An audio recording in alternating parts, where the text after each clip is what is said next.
Okay, so we're not. Okay, Deanna, you're going to want to just hit that blue button. We know that one, right? Can you hit the blue button up there? Great. All right. Sorry about that. No, that's okay. I just, I'm used to being the person Yeah, you're usually the comes first up. one up. That's right. I want that role back. So, Michael, are you about ready to bring us in? You about ready to? Yeah. Great.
No, I'm actually.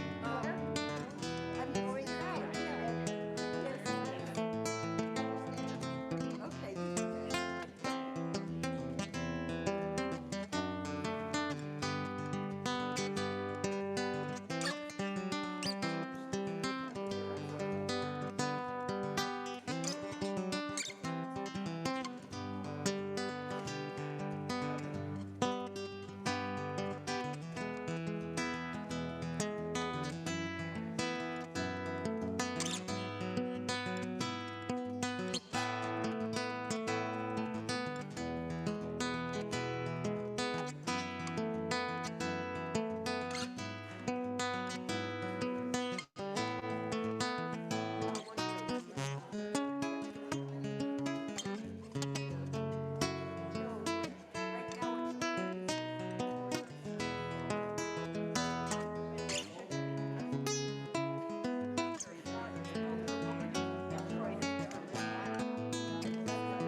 Good morning, everyone. As we are brought into our time of worship by the TPC singers, our choir, we acknowledge that there is a vital part of our choir that is missing this morning. Her absence is keenly felt at the piano. We call into our midst the presence of Laura Dowd. May her memory be a blessing.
sound of one voice, one spirit, one voice, a song for every one of us. This is the sound of one voice. This is the sound of one voice.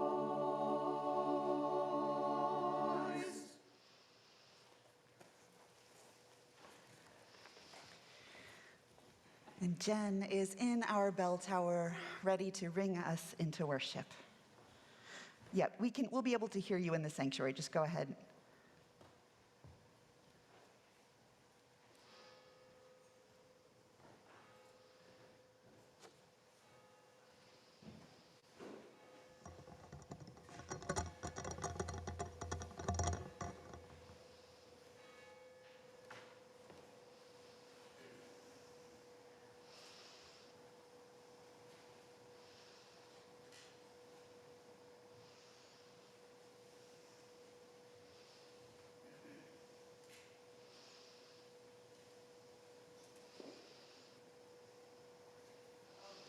Hold on, Tom, we can't quite hear you yet. We need you to unmute.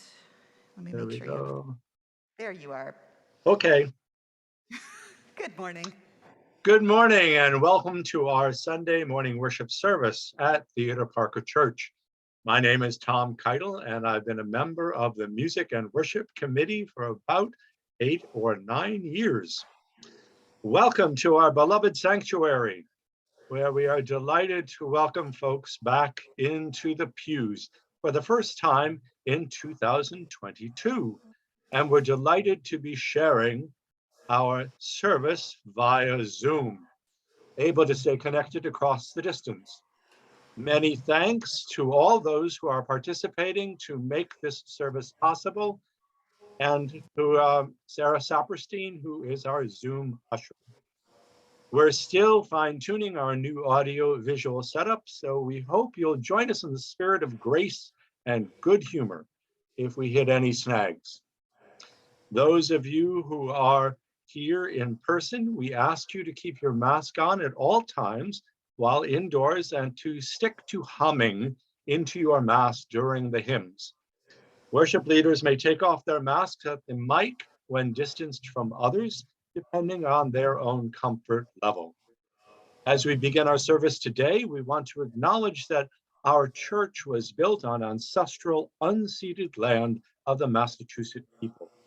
We acknowledge the devastating legacy of settler colonialism and the continuing harm done to Indigenous groups in our community and beyond. May our commitment to justice, equity, and compassion call us to take meaningful restorative action to honor and protect the land and all her people. We come together to recognize again and celebrate the gift of life for ourselves and all creatures with whom we share this planet. For the miracle of every breath, in the wonder on our joys and compassion in our sorrows. At the close of our service today, we will have time to share the joys and sorrows of this community. We invite all of you to bring your perspectives, your beliefs and doubts, and all that is unique and wondrous about you to our service. In the spirit of love, all are welcome here. If you are new to Theater Parker Church or visiting today for the first time, we would love you to stay in touch. We're inviting you to fill out the connection card, which will give you an opportunity to sign up for our weekly updates. Let us know if you'd like us to be a connection card in the chat, and as well as our contact information. Those of us here in the sanctuary are encouraged to give your contact information to the ushers, who can then help us all stay in touch. An accessibility note for those who are joining via Zoom. We are using Zoom's auto transcription feature to offer live captions as subtitles throughout today's service. While not perfect, we hope they'll make the service more accessible. If you're on a computer and you prefer not to see the captions, look to the button on the Zoom's bottom menu that says Live Transcript. Click the little upward-facing arrow and select Hide Subtitle. If you missed something that was said during the service, you can also go to that menu and click Read Full Transcript. We hope that each of you will find some comfort and carry with you over the week and some challenge for your thoughts. As always, we wish for each of you health and well-being and a sense of peace. Our pianist, Yukiko, will be sharing with us 3 pieces today by the Austrian composer Ernst Koenig. These pieces have descriptive titles and are composed using 12-tone technique pioneered by Arnold Schoenberg.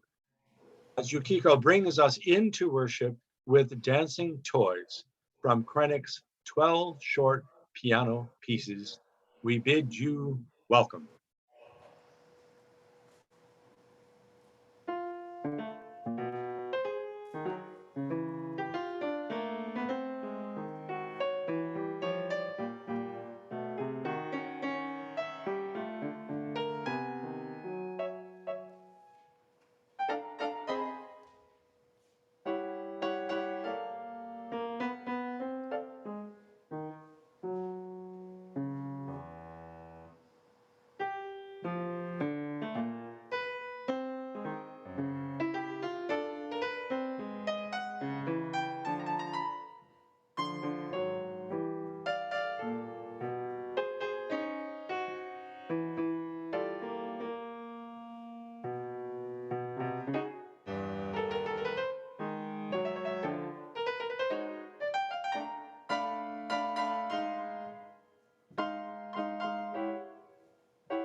Thank you, Yukiko, as always, for the gorgeous music.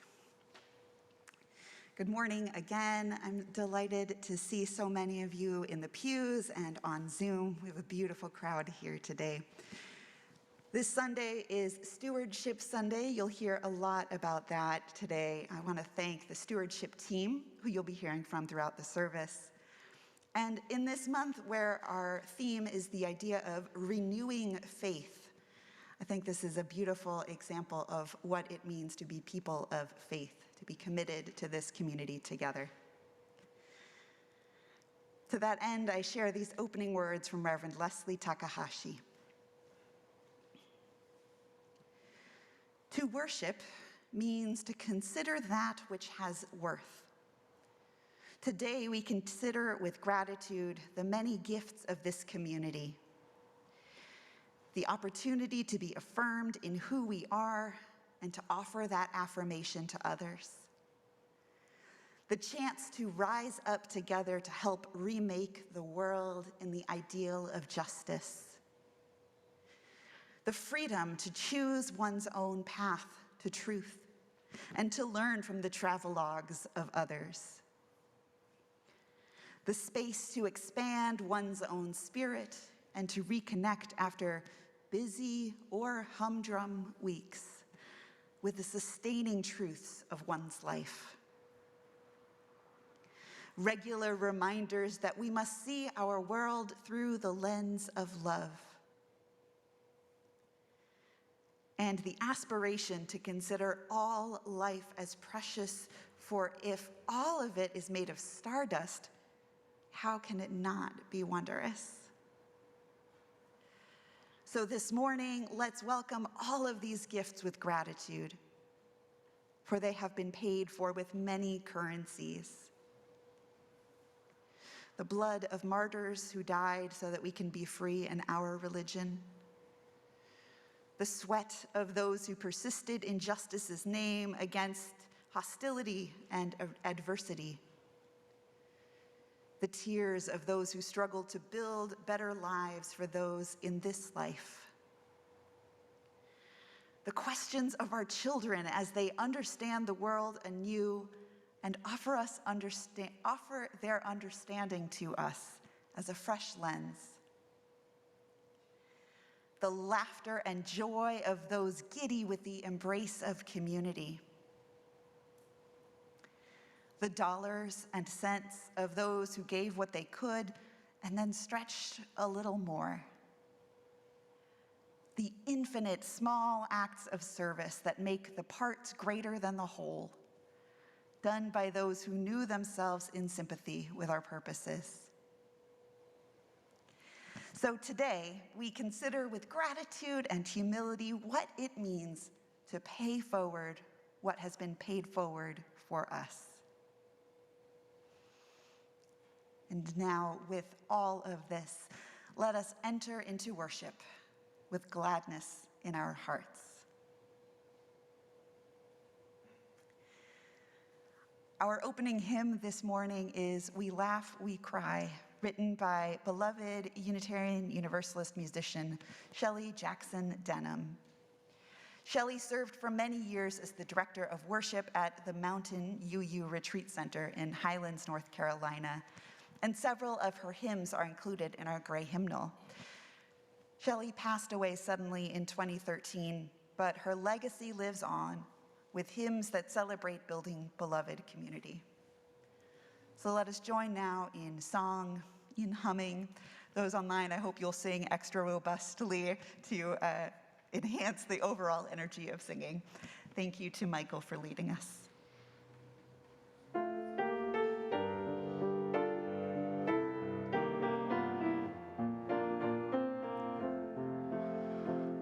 We laugh, we cry, we live, we die, we dance, we sing our song.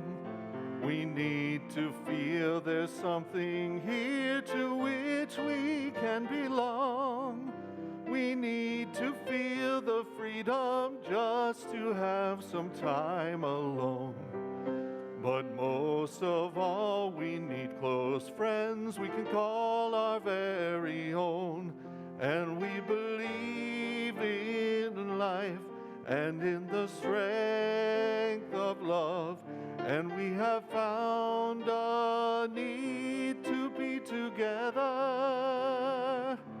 We have our hearts to give. We have our thoughts to receive.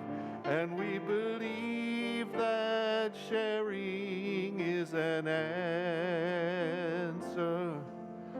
A child is born among us and we feel a special glow. We see time's endless journey as we watch the baby grow. We thrill to hear imagination freely running wild. We dedicate our minds and hearts to the spirit of this child. And we believe in life and in the strength of love. And we have found a need to be together. And with the grace of age, we share the wonder of youth. And we believe that growing is an answer. Our lives are full of wonder and our time is very brief. The death of one among us fills us all with pain and grief. And as we live, so shall we die. And when our lives are done, the memories we shared with friends, they will linger on and on. And we believe in life and in the strength of love. And we have found a place to be together. We have the right to grow. We have the gift to believe that peace within our living is an answer. We seek elusive answers to the questions of this life. We seek to put an end to all the waste of human strife. We search for truth, equality, and blessed peace of mind. And then we come together here to make sense of what we find. And we believe in life and in the strength of love.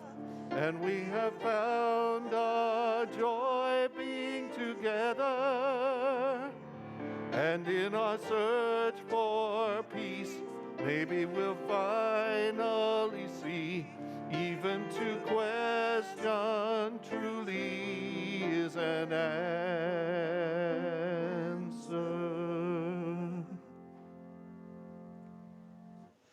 Thank you, Michael and Yukiko. I invite Kathy and Allison as some of the members of our stewardship team to help with lighting our chalice. The flaming chalice is the symbol of Unitarian Universalism, and here we light it each week with shared words of covenant. You're invited to say them along with us as we light our chalice here in the sanctuary. Kathy Ware will lead us in the English words, and Allison Bayer will lead us in their Spanish translation, which we say in honor of our sister community in Plazuelas, El Salvador. The words will be in the chat as well as up on the screen. Love is the spirit of this church, and service is its prayer. This is our great covenant, to dwell together in peace, to seek the truth in love, and to help one another. El amor es el espíritu de esta iglesia y el servicio es nuestra oración. Esta es nuestra gran promesa, vivir juntos en paz, buscar la verdad con amor y ayudarnos los unos a los otros. Thank you.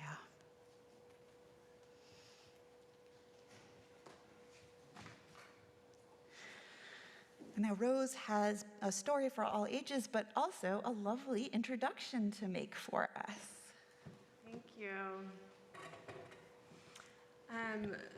So this morning, I'm taking advantage of now being back in person, where we have this whole space in which we can act out stories and tell them in a more embodied way. So I'm going to invite, well, first, if Allison and Kathy can come up, they're going to be reading some parts of the story. I'm also going to invite up Abby Crum, who is our new child care provider. We welcome you all. So Abby will be our tree today, as we invite Kathy and Allison to be two characters in our story. So this is Sustaining the Tree of Life by Reverend Lynn Gardner. A tree stood in the middle of the village. Its trunk was so large that it took 6 people holding hands to reach around it. Just imagine that tree being that big. Its roots were strong and wide, its branches spread out over the village square, offering shelter from the rain or shade from the summer sun. Its fruit was juicy, sweet, and plentiful. The people of the village loved the tree. Children played beneath it, climbed in its lowest branches. Young people knew that if you whispered your dreams to the tree, they were more likely to come true.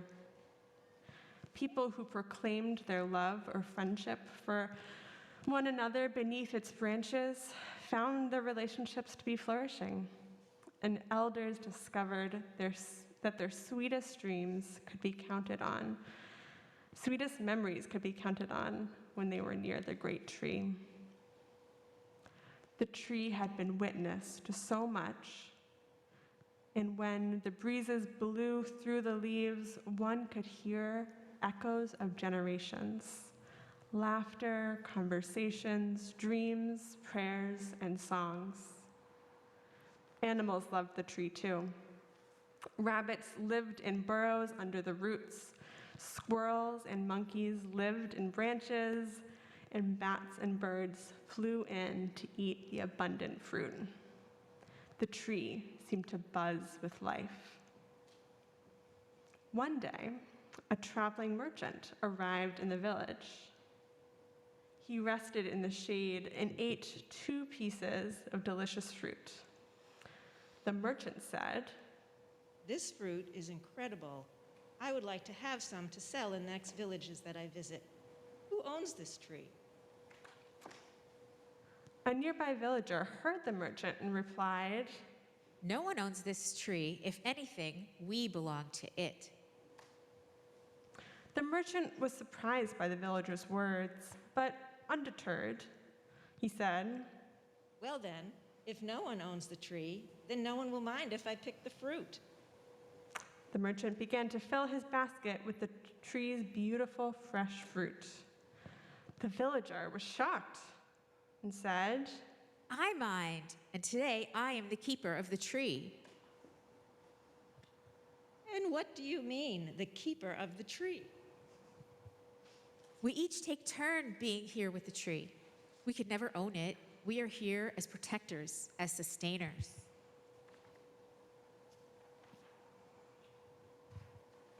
That's ridiculous. This tree doesn't need you. You could just take what you need. Take what you want. The tree will continue. but the villager couldn't be persuaded. This tree isn't like that. We don't come here to take from it, even though we receive much. We are keepers of the tree because this is where we are nourished. This is where some of our most precious memories are and where our people have dreamed. This is where we remember who we want to become. Well, you may think this tree is very special, but it still doesn't need you to sit with it. That is just preposterous. The tree itself may not need me, but what of the others who come by? Just this morning, I sat with a woman whose heart was heavy with worry.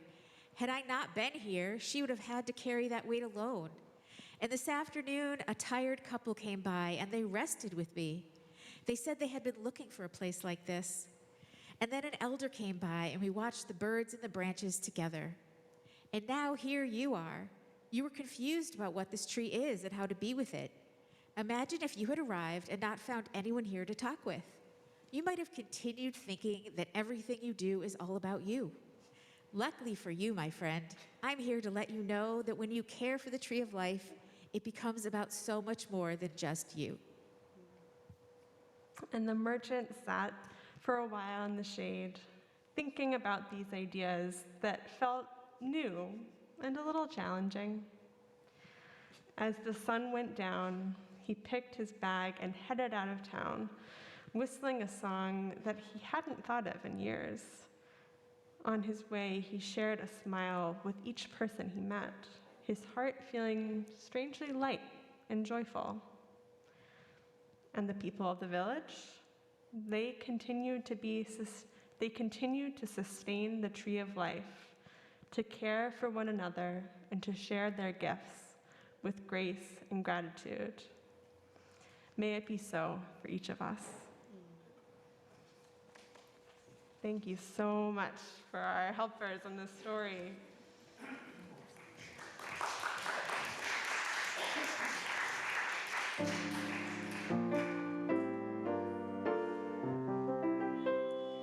All children are welcome to go. I'll go out in joy, for you shall go out in joy and come back in peace, and come back in peace. Blessed be. Thank you. All children are always welcome to attend Children's Chapel or childcare, so feel free to follow Rose on out if you'd like. Now I'm delighted to introduce the other 3/5 of the stewardship team to share with us some words introducing our stewardship drive as well as sharing a story. Good morning. Reverend Joanna begins her message for our annual pledge campaign, which we launched today. When I think about the year's stewardship theme, joining together on the journey, I keep coming back to this often quoted African proverb. If you want to go fast, go alone. But if you want to go far, go together. We are all on a journey, and spiritual communities like this one are here to remind us that we don't need to go the journey alone. As the next Navy guy, I love our campaign image of a ship at sea, representing our journey this coming year through our second year of Reverend Joe's interim ministry and towards our next settled minister.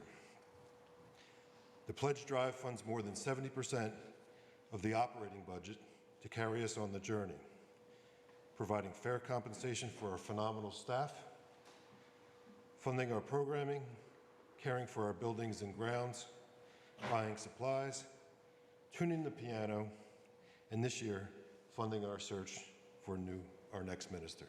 Thank you.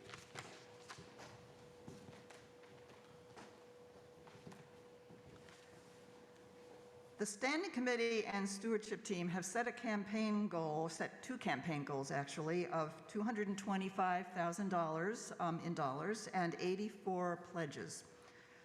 If you participated in our FY22 campaign, you may recall that our goal was 2002.2K, which was 2022.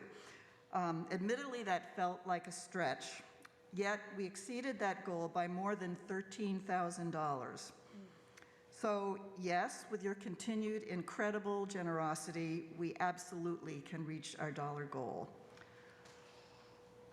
And by increasing the number of pledges in all amounts from 79 to 84, we will demonstrate to ministerial candidates that our commitment to Theodore Parker Church is stronger than ever. So as you can see on our slide, which I will say is already out of date, and that's the good news, we're already off to a strong start. The slide has 16 stars in the sky representing 16 pledges, but actually we now have 17. And we are now up to 30% of our dollar goal already pledged, thanks to full participation from the Standing Committee and the Stewardship Team. So let's fill the sky with 84 stars this month. You'll find messages from Reverend Joe and Standing Committee Chair John Lambert and all the information you need to make a pledge that's right for you on our website page, tparkerchurch.org/giving/pledge. It's easy to find on the top menu bar. We also have a few pledge packets and pledge cards on the table next to Theodore Parker over there if you're in church today, for those of you who would like some print materials. So welcome aboard as we set sail on our current pledge drive. I'm now delighted to introduce James Cross, the newest member of the Stewardship Team, to tell you what the church means to him and why he pledges. Thank you, Gretchen and Frank.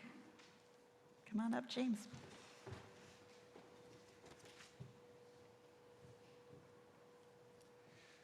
Good morning, beautiful people of Theodore Parker Church. Good morning. I'm James Cross. I'm a member of the Stewardship Committee. I'm also a relative newcomer to TPC. I attended my first service in December 2019. Short couple of months later, as you all well know, the world changed. So I am only 2 years here. Some of you have 5, 10, 20, and even 40-year, tenures. And TPC is 300 years and counting. I'm honored to have joined this special and enduring historical thread. I'd like to take a few minutes to tell you what TPC means to me and why I'm so happy to pledge and support it. The first is hope. I have deep-rooted values, but I have never been or identified as an activist. However, since joining TPC, I found myself challenged by ideas like delusional audacity, the slow work of erosion, and the notion of God being a verb. I see many of you dedicating yourselves to social causes, politics, and volunteership, and striving to make the world a better place. You lead, teach, and inspire. Thank you for being champions and ambassadors of hope. Second is community. I'm an only child and very independently minded. I've always been a bit cautious about joining groups. I did not experience worship in my youth and have been something of a spiritual wanderer for all my life. As fate would have it, my partner Heidi and I met Allison Bear at the 2019 TPC Holiday Fair.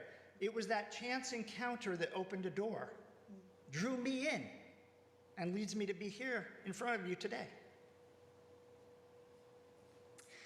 Anne referred to our collective effervescence, right? Joe refers to us as beloveds. Tom and Jennifer painted a glorious picture of us as mosaic tiles and grout. TPC members care deeply for one another, as well as for one another's families, friends, even pets, and indeed all living things. And thank you to Richard, even rocks and dust, quite an inclusive community indeed. I'm grateful to be a part of this tightly woven fabric. Thank you all for your welcome and inclusion. Third is joy. I've always valued experiences more than material goods, leading me to a cliche. Where have you been all my life?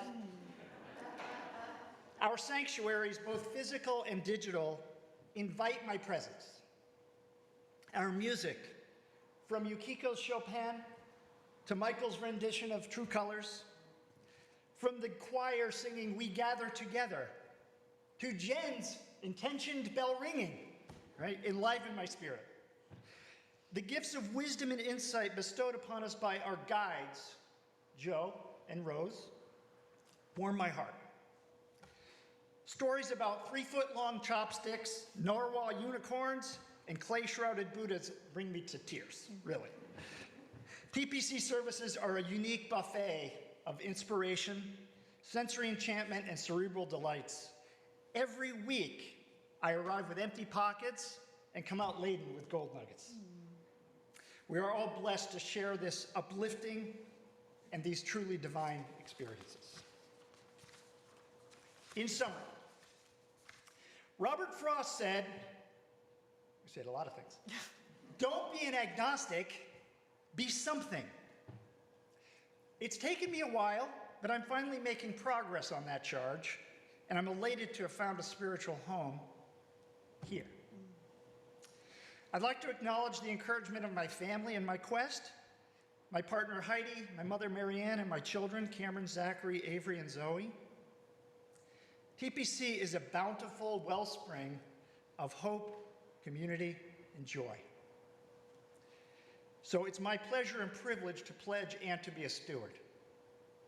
I'm looking forward to the year ahead and joining together with all of you in the journey. Now, let's all do our part, get that sky lit up, and start sailing. Thank you.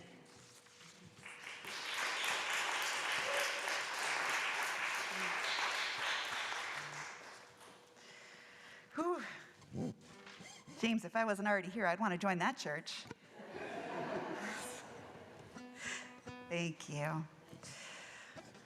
I invite us to center our hearts as well as lift them up with whatever it is we're holding, whether it's joy or gratitude or some pain, some hope, whatever it is, with the hymn Spirit of Life, which across Unitarian Universalist communities has become one of the most often sung hymns. And it has a beautiful origin story. In 1981, Carolyn McDade was coming home from a church social justice meeting, and she remembers feeling totally burnt out, like, quote, a piece of dried cardboard that has lain in the attic for years. Just open wide the door, she said, and I'll be dust. A friend sat with her in her despair, and eventually, Carolyn made her way over to the piano. She walked through her house, and when she found the piano, found that this came out, this prayer, "May I not drop out." This song wasn't written so much as prayed. She knew more than anything that she wanted to continue in faith with the movement. So as we sing today, or hum, or absorb, may we feel rooted and nourished by our faith and invoke a sense of freedom and possibility.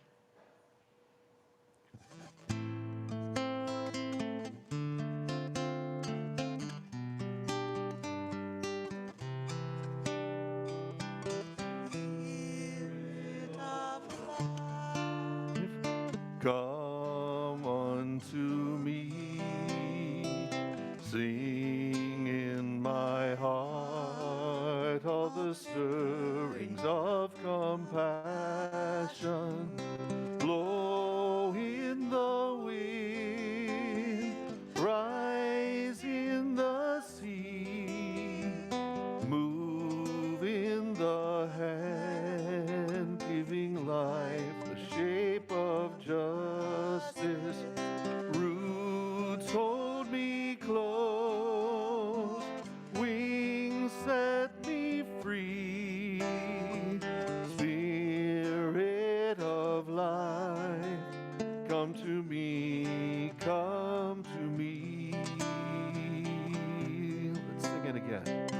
Spirit of life, come unto me.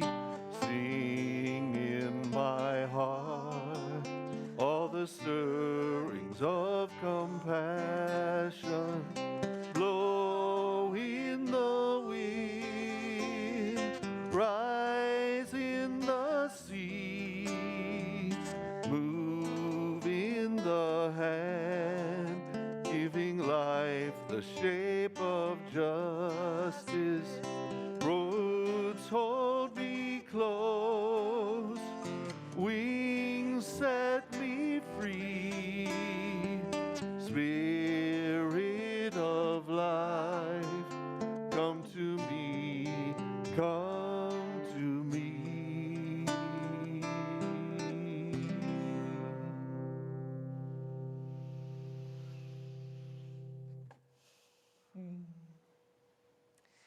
Beloveds, I invite you to join me in a time of meditation or prayer, as is your practice. First in words, then in a time of silence, then in melody. Our prayer was written this week by Vanessa Southern and is called Prayer for Today. Spirit of life, the one beyond naming and knowing, mystery beyond understanding. What complicated times we live in still. In some places, masks lifting off faces, mouths and noses and smiles revealed in full sunlight. Travel bans lifting and families sometimes being reunited, sometimes plans being made and dinner parties resuming. And most of all, for some, fear and wariness beginning to subside. Or the hope of its receding, at least, receding back like a tide that returns forever to the ocean of time. And then, war. A demagogue bored too long by the ravages of pandemic, an ego in need of frontline drama, the exercise of power, insensate to the pain of another's death or suffering, to all save his own need for a strange and evil surfeit. Just when it felt like our bracing spirits could perhaps release and begin again, and perhaps to trust. Just when we could ask joy to rejoin the party, no protective gear necessary. also this. Help us, whatever we call out to in dark nights or uncertain times, in despair or frustration, or wondering again about the future we create and will inherit. Help us know how to move forward through this time in ways that are wise and compassionate and courageous. Help us live without unnecessary loss. Some days making calculations based only on the sacrality of life, of one another. In the spirit of invitation, let us offer up to one another a time of shared silence, with space for what, for each of us, needs to be held and heard this hour.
So may it be, and amen.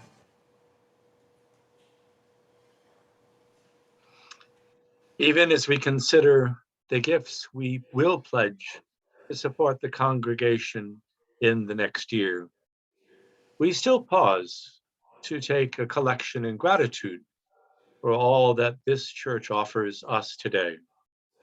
We do this because generosity is a spiritual practice in our Unitarian Universalist congregations. We give to remind ourselves of how many gifts we have to offer. We give to remember that we are part of something bigger and larger than ourselves.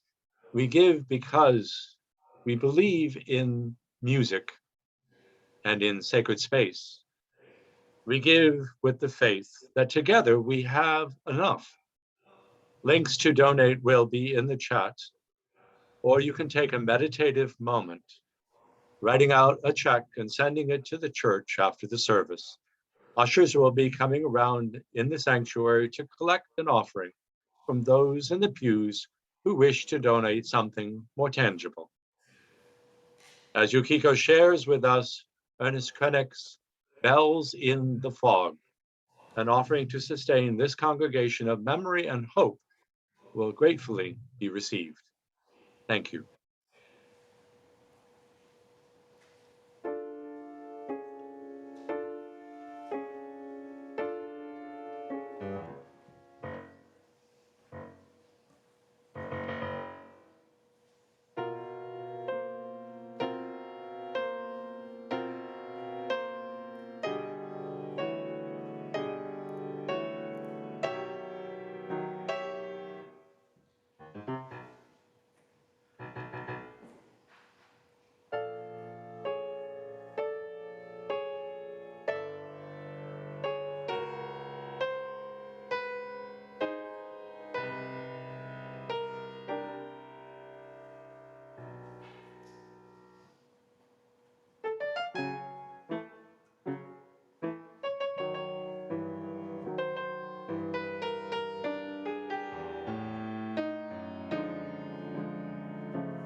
Thank you, Yukiko.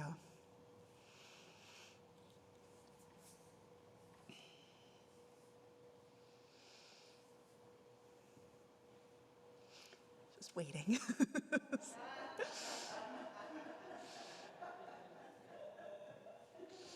Oh, hello. I also really seriously want to thank Deanna and Mary Beth and Meredith for being our up-and-coming stream squad. Deanna's on the camera today. Thank you. It's huge.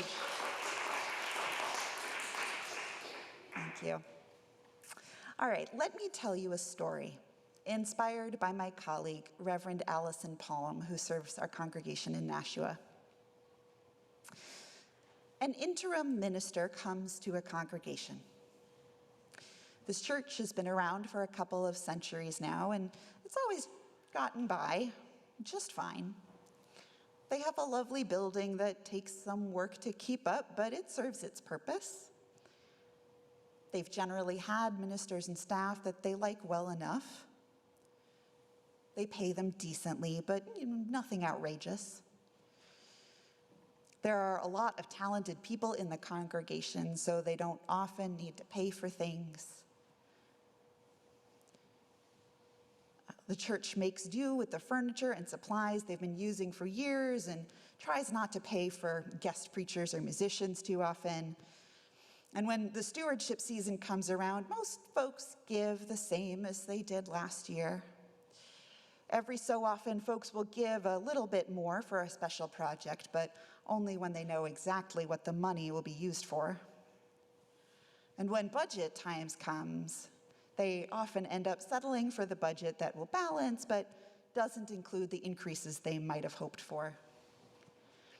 It would have been nice to give the religious educator a raise or try out that new social justice program, but they don't need it. Things are going fine after all. There are people in the pews, the heat gets paid every month, and they aren't about to shut their doors. Sorry, I was boring even myself with that story. Let me tell you a different story then.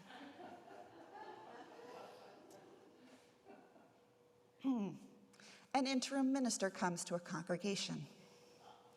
This church has been around for a couple of centuries now, and it is eager to grow into a 21st century church. They have a lovely historic building, and they're working hard to figure out how to make it work for the new kind of church community they're creating. They have a staff that both nurtures the community and challenges them to grow. They're going to be searching for a settled minister soon and are committed to attracting someone excellent, someone who can help the church grow both in size but also in depth of community. There are a lot of talented people in the congregation, and they're always excited to bring in outside voices and talents to supplement and bolster their own. The folks in this church love trying new technologies and programs. They don't spend money frivolously, but they know you often get what you pay for, and so are willing to spend money to make sure that their staff and volunteers have the tools they need to succeed. The members and friends generously support the church as well, including helping make the building more sustainable and accessible year after year. When stewardship season comes around, they set themselves an ambitious goal. Since their programs are always deepening and expanding, that goal is bigger every year. When budget times comes, it's always exciting to see what new programs or staff hours they've made possible with their pledges for the upcoming year. The members of this congregation love their church. They find hope and inspiration on Sunday mornings and in classes and programming throughout the week. Their children and youth are eager to come to church each week to see their friends and deepen their faith.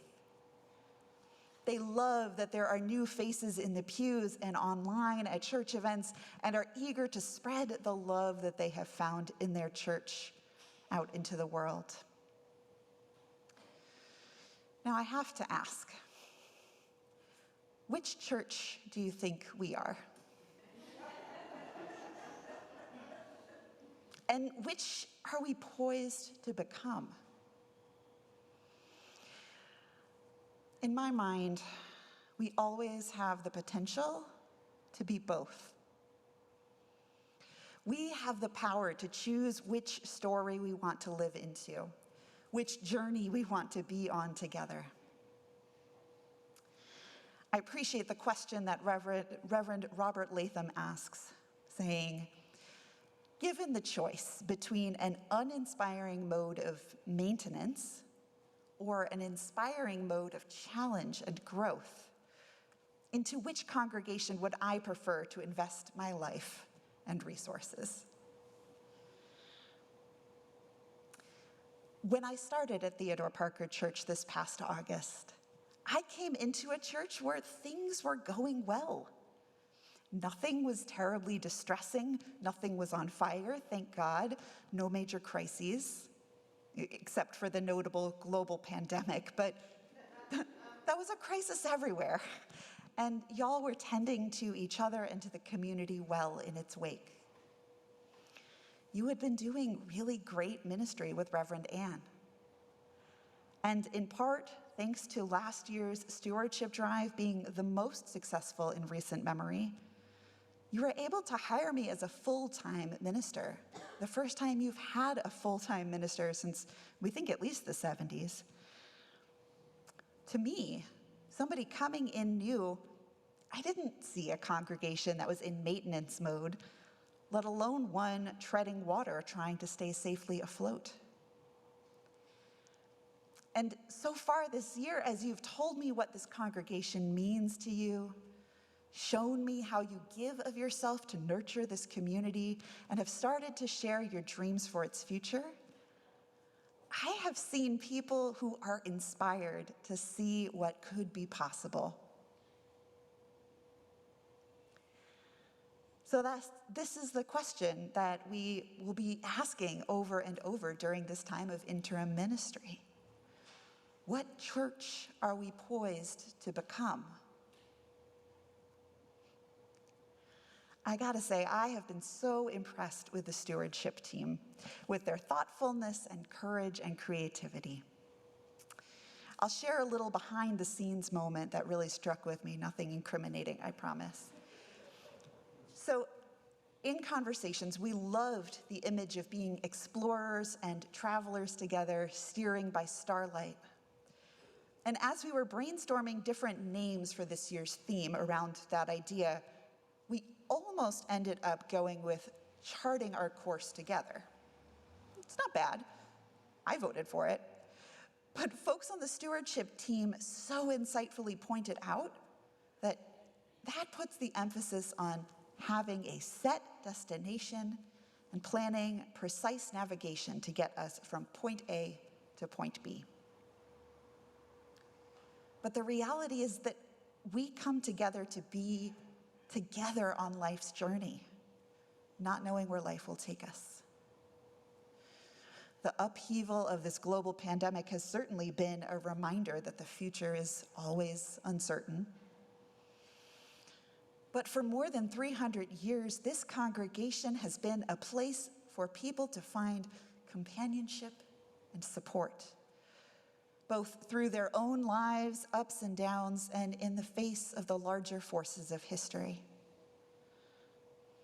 And this church has survived and thrived because it kept evolving, kept being willing to change with the times, kept meeting the moment in history. So especially in this time of transition and interim ministry, the stewardship team is helping us hear the call to live into this sense of exploration, this sense of possibility, this new becoming, to quote, I think it was last year's theme, which is so good. This is a journey of faith together, not knowing what we'll find, but knowing that we're together.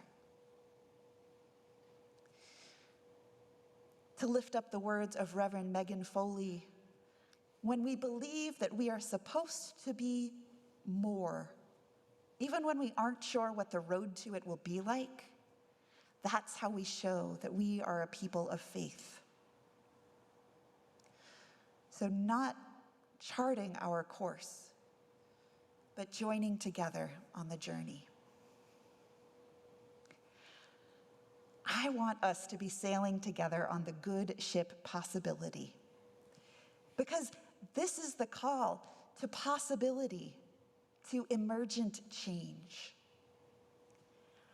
As Adrienne Marie Brown describes it, emergent strategy is ways for humans to practice being in right relationship to our home and to each other, to practice complexity and to grow a compelling future together through relatively simple interactions.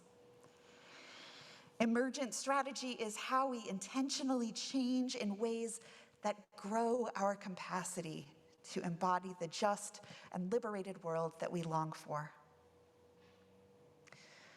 It's often about going slowly, intentionally, and prioritizing relationship with one another. This is the work of shared ministry, the work of visioning that we've begun, that Rose and I will be helping all of us be in conversation around. This is possibility work. So as we journey together as a church, how would it be to practice emergence? Being in right relationship with our home and each other to grow a compelling future together? How would it be to be willing to go slowly, to steer by the North Stars of our values and intentions, to stay purposeful? One more journey metaphor and story, if you'll indulge me. Ministers love metaphors, I'm so sorry. A few years back, Reverend Gary Kowalski took a motorcycle safety course, and he bought himself an old Honda 450C Nighthawk, which is a kind of motorcycle. I looked it up.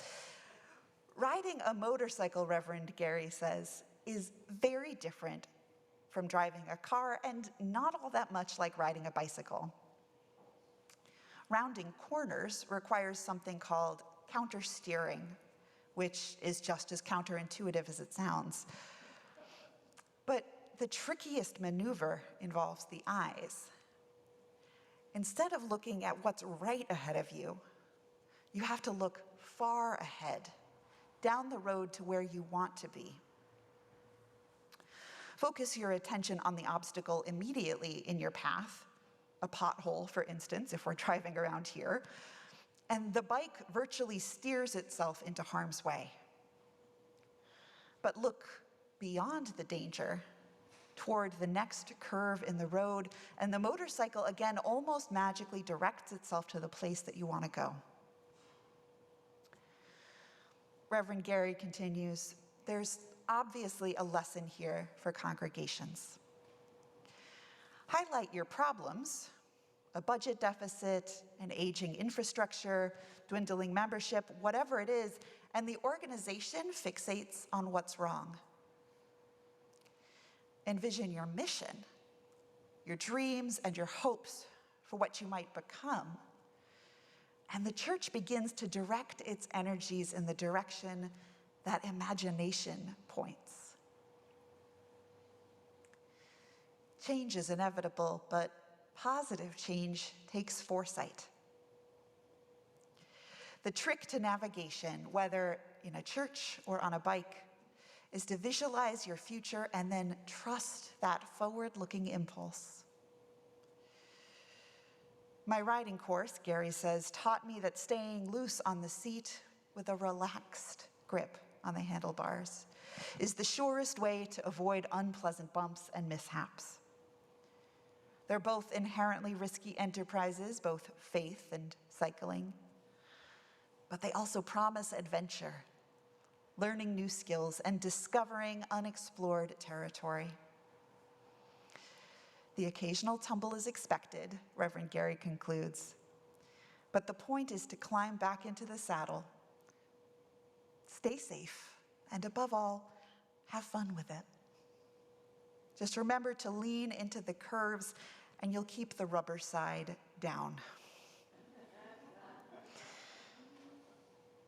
So what if we spent the next year and a half together looking further out than the next pothole, envisioning our mission, your dreams, and what you hope this congregation could become, and direct our energies in the direction that imagination points?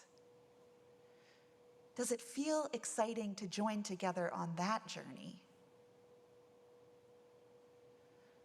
And no matter where we go on this journey, we're going together. So over the next month, as you're asked to consider making a financial commitment to this congregation for the next fiscal year, I hope you'll consider as well the dreams that you have for this congregation. Consider where you might journey together in the next 5 years, the next 10 years.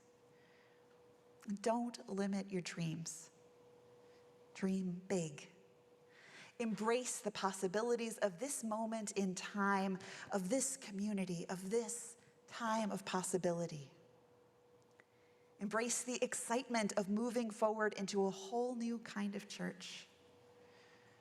Embrace the spirit of abundance. Say yes to all that you love about this congregation. Say yes to all that we could be. I'm so glad to be on the journey with you. So may it be.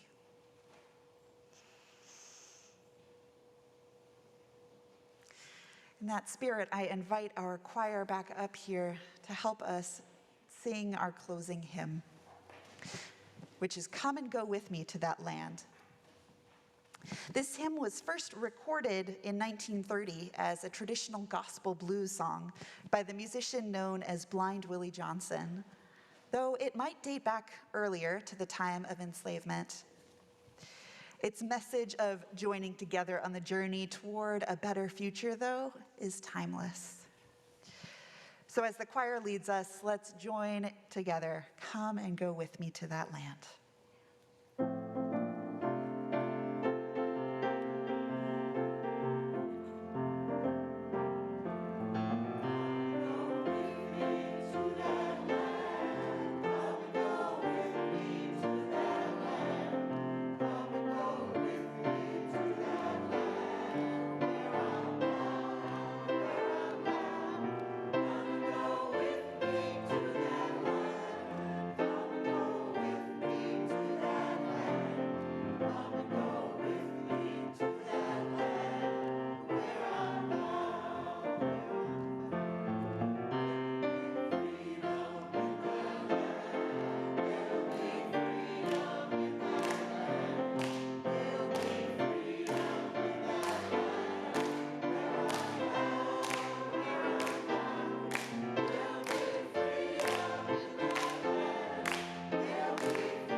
There'll be justice. There'll be justice in that land. There'll be justice in that land. There'll be justice in that land. Where I'm bound, where I'm bound. There'll be justice in that land. There'll be justice in that land. There'll be justice in that land. Where I'm bound, there'll be singing. There'll be singing in that land. There'll be singing in that land. There'll be singing in that land. Where I'm bound, where I'm bound. There'll be singing in that land. There'll be singing in that land. There'll be singing in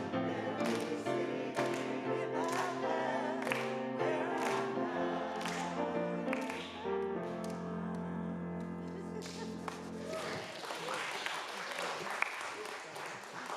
Thank you, choir. Following the postlude, which is fittingly called A Boat Slowly Sailing, we'll have a time for sharing our joys and sorrows in community for those who wish to participate. I close with words from Reverend Hope Johnson, who passed away in November of 2020. Reverend Hope was a minister in New York, worked at the Unitarian Universalist Association as a congregational life consultant, and was chaplain to first responders at Ground Zero. She titled this piece, "Keep Your Dreams Alive." Listen, light the way, lend a hand, make decisions, commit, take risks, fail forward, build community, nurture meaningful relationships, be real, give thanks, invest in someone or something that you believe in, live, love, dream big, be transformed, change the world, lead, and keep your dreams alive. May it be so.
Thank you, Yukiko.